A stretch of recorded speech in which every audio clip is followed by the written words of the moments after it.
જ્યારે રાજ્યની પ્રજા નેતાઓને ચૂંટીને રાજગાદી સોંપે છે ત્યારે તે નેતાઓનું પ્રથમ કર્તવ્ય છે લોક કલ્યાણ કરવાનું, લોકોના પ્રશ્નો અને તેમની સંવેદનાઓ સાંભળવાનું અને તેનું નિરાકરણ લાવવાનું.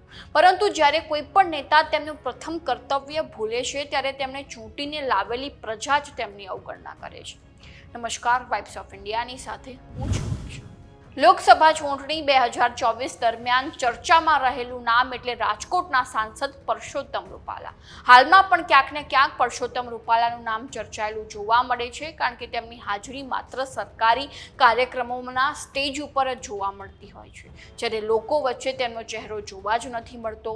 જેમ કે રાજકોટ ટીઆરપી અગ્નિકાંડમાં પણ તેમણે પીડિતોની મુલાકાત નહોતી લીધી. ત્યારબાદ રાજકોટની અતિવૃષ્ટિની પરિસ્થિતિમાં પણ પરસોત્તમ રૂપાલા પીડિતો વચ્ચે જોવા નહોતા મળ્યા. તે સમયે પણ તેમની ટીકાઓ થઈ હતી. ત્યારબાદ ગઈકાલે 2 ઓક્ટોબરે ગાંધી જયંતિ નિમિત્તે તેઓ પુષ્પાંજલિ કાર્યક્રમમાં જોવા મળ્યા હતા. ત્યારબાદ સ્વચ્છતા અભિયાનના નામે ફોટો પડાવીને ચાલ્યા ગયા. તેને લઈને પણ ટીકાઓ થઈ રહી છે કે પરસોત્તમ રૂપાલા માત્ર સરકારી કાર્યક્રમોમાં જોવા મળે છે અને માત્ર સોશિયલ મીડિયામાં અપલોડ કરવા માટે ફોટો પડાવીને ત્યાંથી નીકળી જાય છે.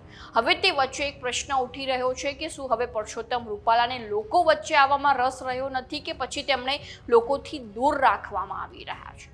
તો આવી જ નવી માહિતીને જાણવા માટે ફોલો કરતા રહો વાઇબ્સ ઓફ ઇન્ડિયા.